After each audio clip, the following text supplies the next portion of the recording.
The foreign successor the foreign successors after disintegration of Mauryas after disintegration of Mauryas. Heading डालना आप हिंद यवन या Indo Greeks.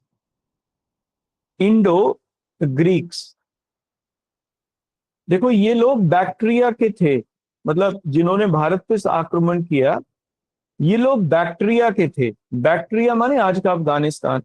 Bactria Afghanistan को कहते थे।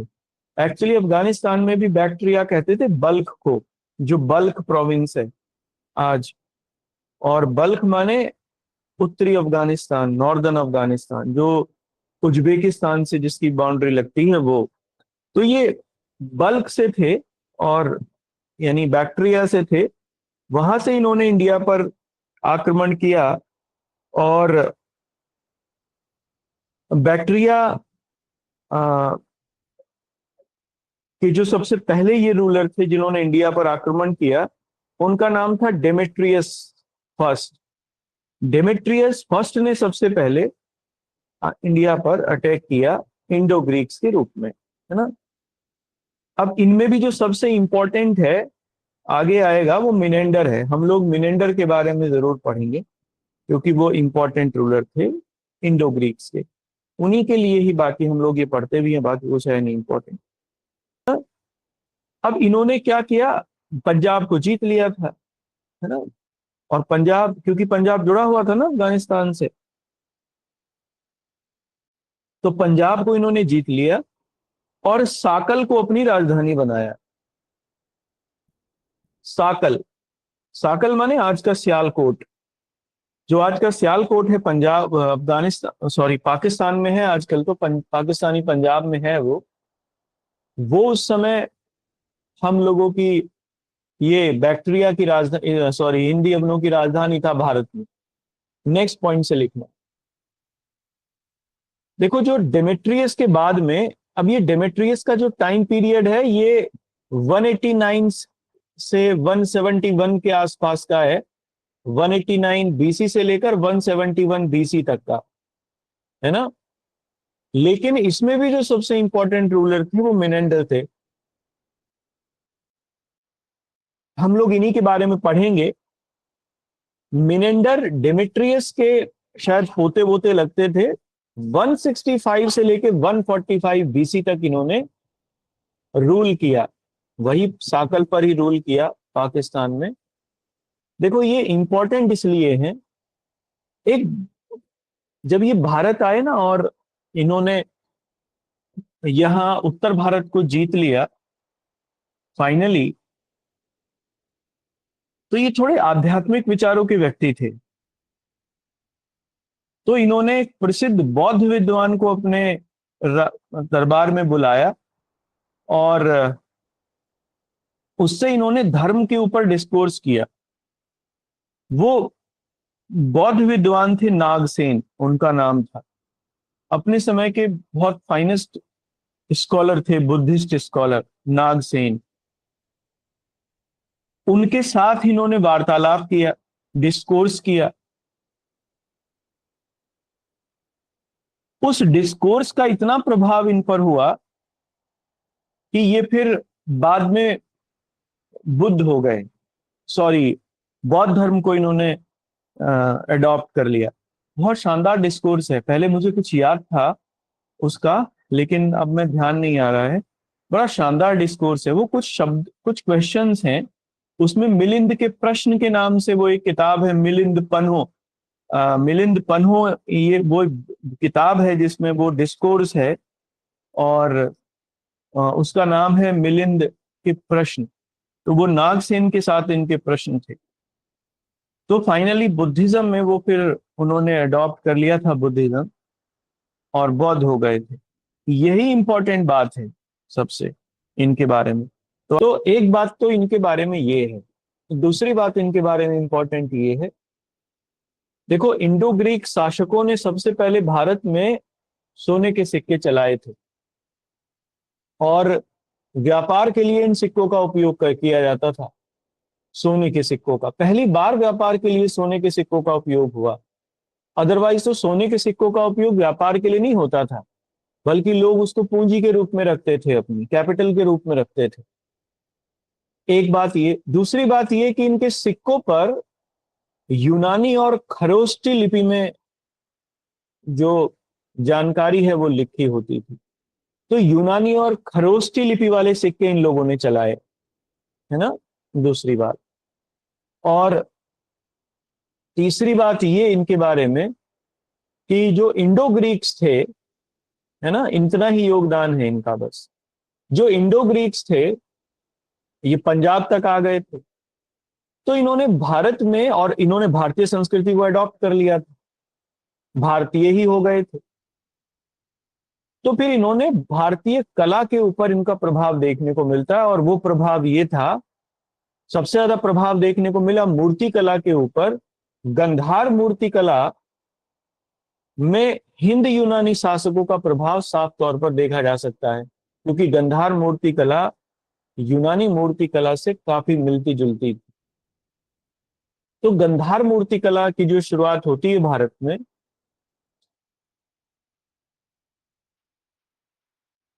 एक साफ प्रभाव देखा जा सकता है उस पर हिंद यवन शासकों का, है ना, बस यही योगदान। अब हम लोग आगे चलते हैं।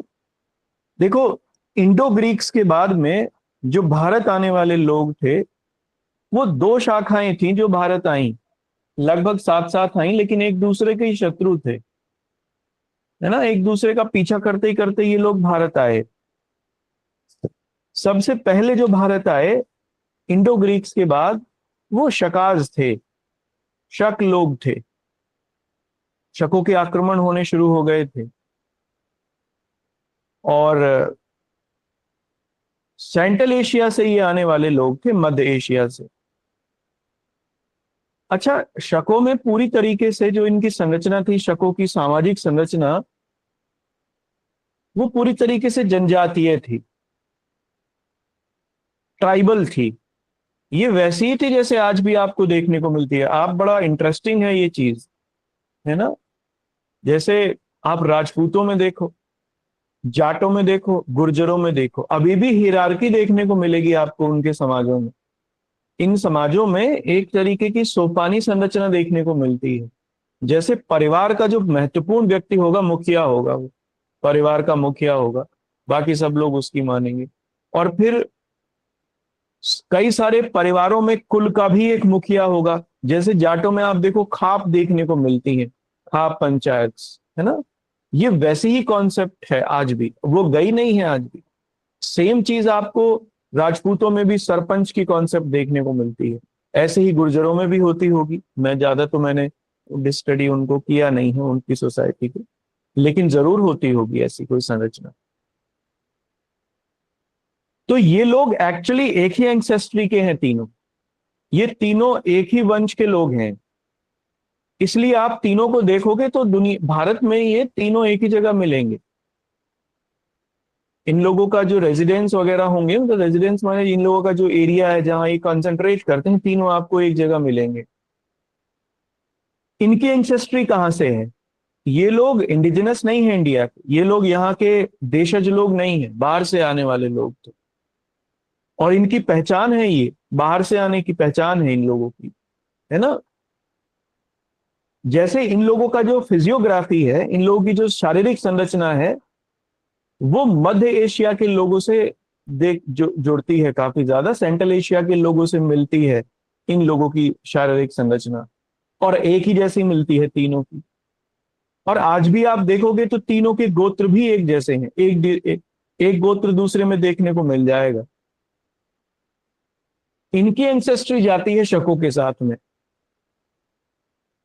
भारत में जब शक आए तो इनकी कुल 5 शाखाएं थी, टोटल 5 ब्रांचेस में ये इंडिया पहुंचे। यानी पहले एक आ गई, फिर दूसरी, फिर तीसरी, इस तरीके से ये 5 शाखाओं में ये आए। लेकिन 2 शाखाएं ही सबसे इंपॉर्टेंट थी, जो बाद में भारत में इन 2 शाखाओं ने रूल किया बड़े लेवल पर, है ना। 2 ब्रांचेस थी जिन्होंने रूल किया इंडिया में शकों की। एक तो वो थे जो उत्तर भारत पर रूल करते थे, नॉर्थ इंडिया पर, उन्हें उत्तरी क्षत्रप कहते थे, क्षत्रप, नॉर्दर्न क्षत्रप्स कहते थे उन्हें, उत्तरी क्षत्रप कहते थे। इनमें क्षत्रप सिस्टम होता था। क्षत्रप माने वही बताया मैंने ना, मुखिया। क्षत्रप वॉज मुखिया, ये मुखिया वाली जो व्यवस्था थी वो चलती थी। तो इनके वंश का एक मुखिया होता था, वो क्षत्रप कहलाता था।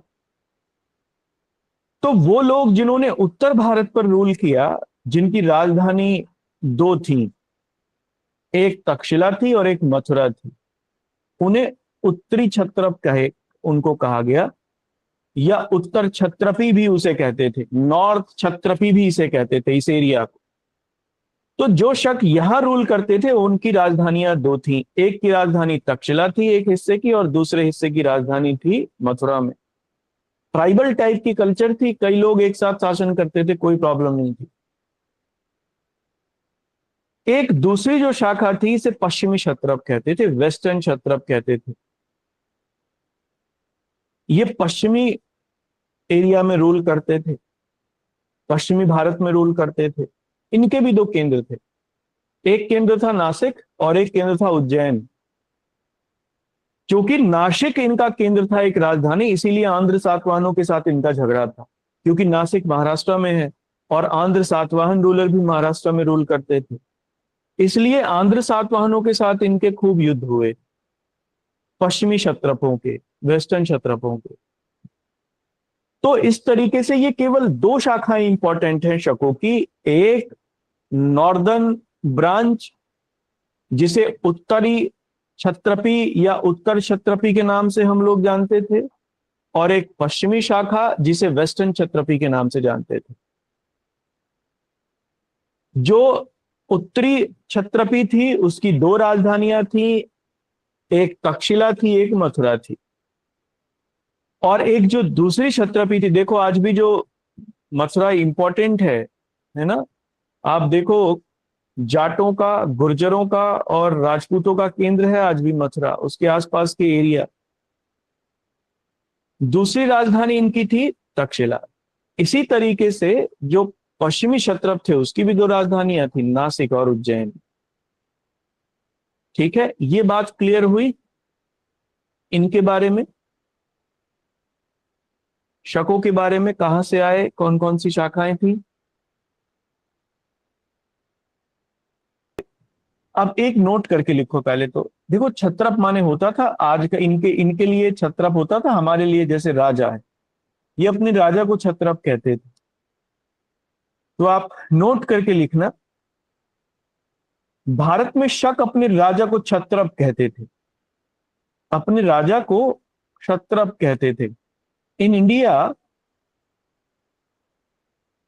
शकाज state his leader, Shakas state his leader as kshatrapa. ठीक है, अब इसमें भी जो सबसे इंपॉर्टेंट थे या जिनके बारे में हम लोग पढ़ेंगे, ठीक से जिक्र की होगा उनका, वो पश्चिमी क्षत्रप थे, वेस्टर्न क्षत्रप। ये सबसे पावरफुल थे, वेस्टर्न क्षत्रप। इसमें वेस्टर्न क्षत्रपों का जो वंश था वो क्षैरात वंश एक बड़ा इंपॉर्टेंट वंश था।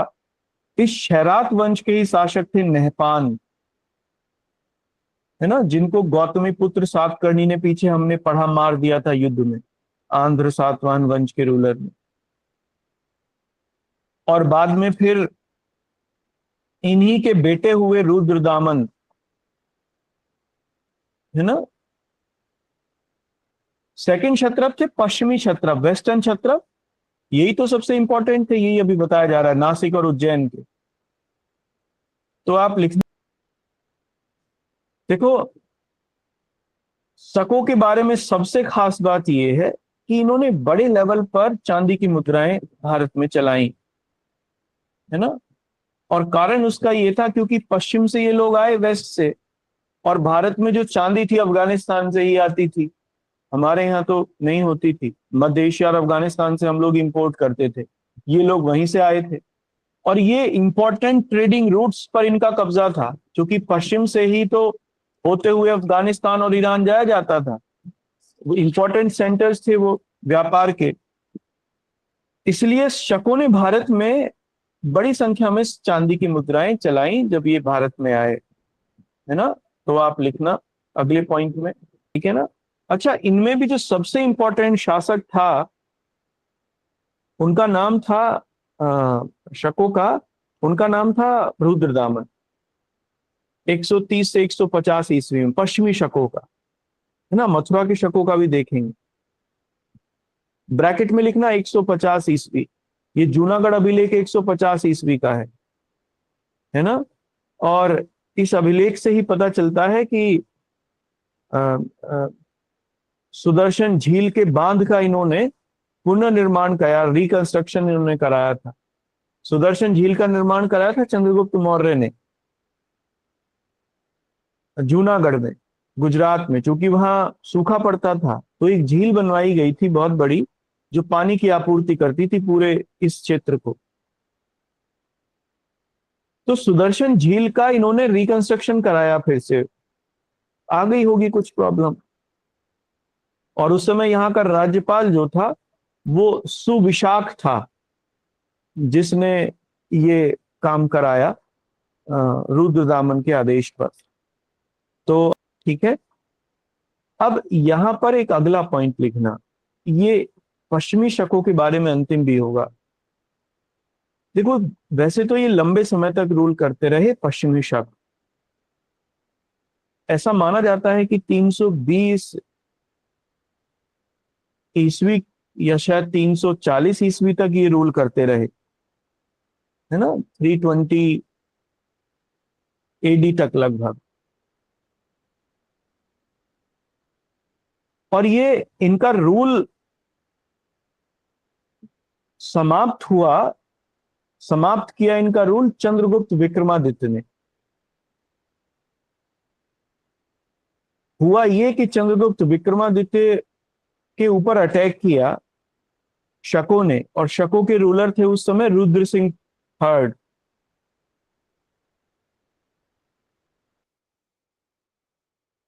बल्कि चंद्रगुप्त विक्रमादित्य के भाई थे रामगुप्त, जैसा मैं याद कर पा रहा हूं। रामगुप्त के ऊपर अटैक किया उन्होंने। उस समय चंद्रगुप्त विक्रमादित्य थे नहीं, रामगुप्त रूल कर रहे थे समुद्रगुप्त के बाद में। और रामगुप्त को उन्होंने हरा दिया, और रामगुप्त की वाइफ को शक उठाकर ले गए। यही रुद्र सिंह थर्ड अंतिम रूलर थे। बाद में चंद्रगुप्त विक्रमादित्य ने इनको हराया, रुद्र सिंह तृतीय की हत्या कर दी, और वो अपनी भाभी को फिर वापस ले आए थे। ये हुआ।